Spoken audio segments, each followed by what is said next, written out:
So Lafayette College has a new digital repository. We've finished our migration of from two different repository platforms into this single one about in the fall semester. And so we did our public launch for that just a couple weeks ago. And I'm gonna give kind of an informal, quick demo of that here for you today. So some historical context. When this migration project started, we had two different platforms for different content types. So ldr.lafayette.edu was our DSpace institutional repository, and that contained faculty publications, administrative content, course catalogs, your typical IR fare. And that repository dated back to around 2012. And we had a second an Islandora repository that was significantly larger, containing digital collections, meaning digitized content from the special collections and archives at Lafayette mostly. So for an institution of Lafayette's size and with the sort of resources that are available, as you can imagine, maintaining two different repository platforms was somewhat of a problem statement in and of itself, sort of aside from the fact that these were really ending the kind of end of life for the versions we were using for these platforms.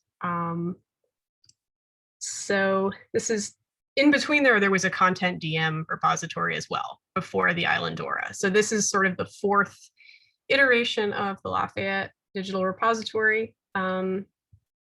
It remains a service of Lafayette College Libraries, and we wanted to create a single interface for accessing all these different types of library-supported digital collections, just for management purposes and also just for user purposes.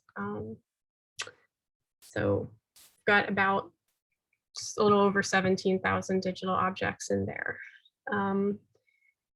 So with that, I'm just going to do a quick show and tell. This is just a Hyrax repository, pretty much. Adam, our digital initiatives developer, the sole developer who worked on this project, got to give credit where credit is due. He's going to talk a little bit more about the sort of customizations that we did and the different decision making there. But yeah, it was a team of myself and Adam that did this project. So we have the Lafayette is the oldest college newspaper in Pennsylvania. So we have papers going back to 1870. So the full run is in there. We did integrate with the authentication system. So there's single sign-on as well. We have this gallery view for collection browsing. And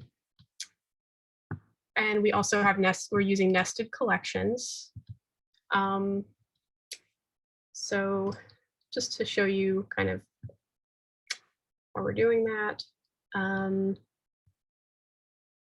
One of the major enhancements that we did in this project was metadata enhancement and remediation, because previously we had basically every collection had its own metadata model, because there was a homegrown local metadata creation and management system kind of,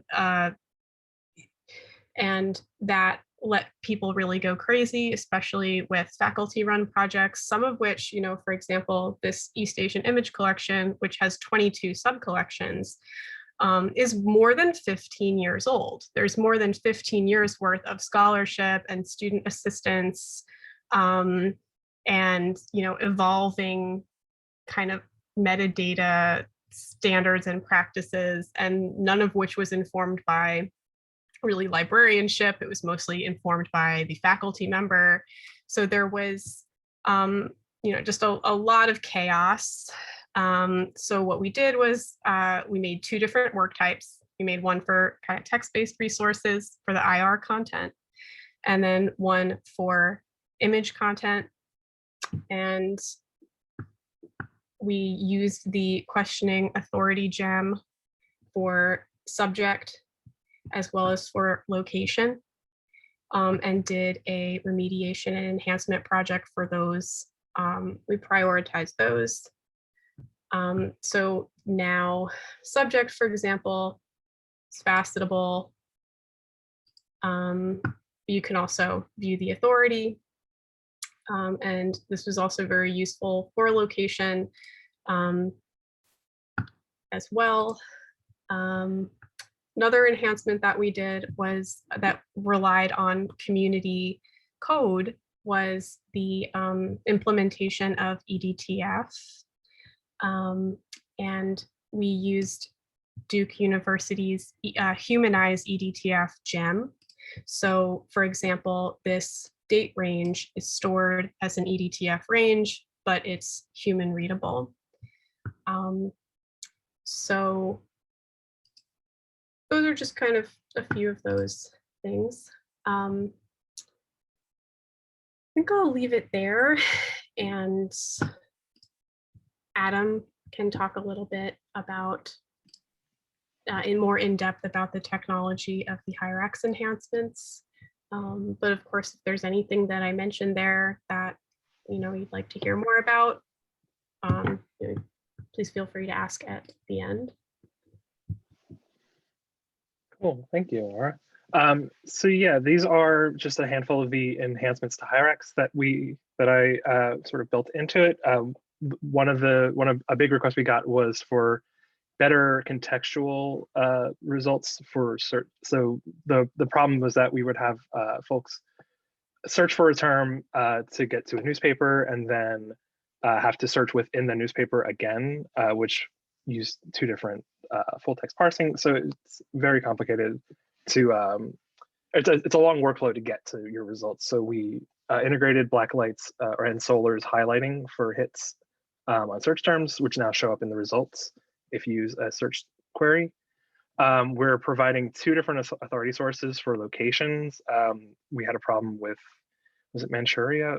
There was some, Manchuria that we just was not in geonames. So we added a Getty thesaurus of geonames as well as an authority source. And we have more export options now. Previously we had to store, and the image derivatives are being stored with, or being generated through IIIF.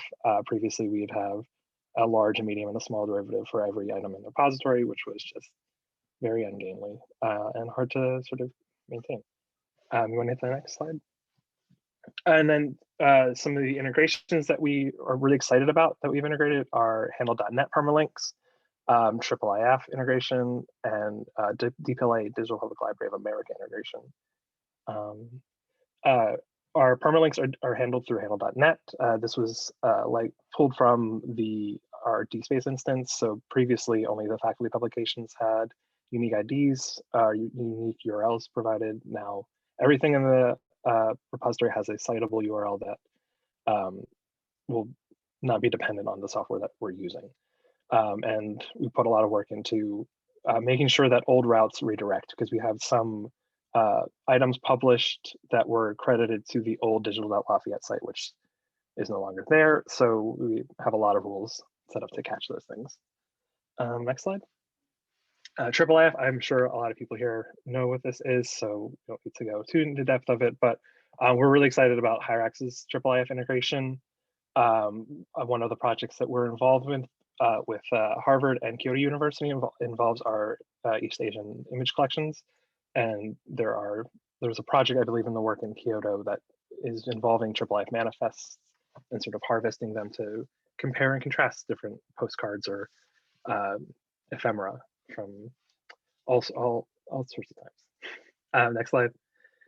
And then the DPLA integration we're really excited about too. We're using the Blacklight OAI provider gem to give us an OAI PMH endpoint.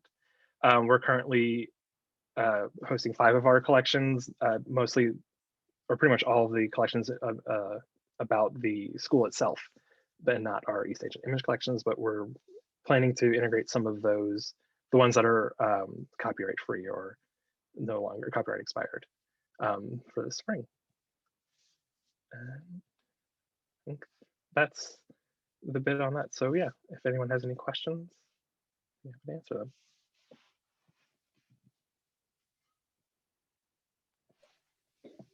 I wanted to ask which AAAF viewer you were using.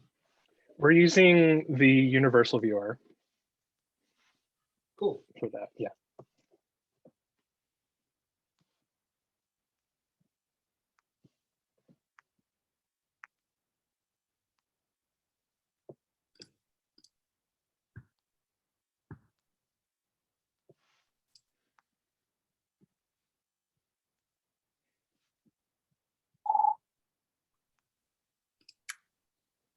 This is our contact info in case you can think of any kind of other questions or comments. And we also have the GitHub link to the code and our long conversations and issues. I'm going to stop sharing my screen if folks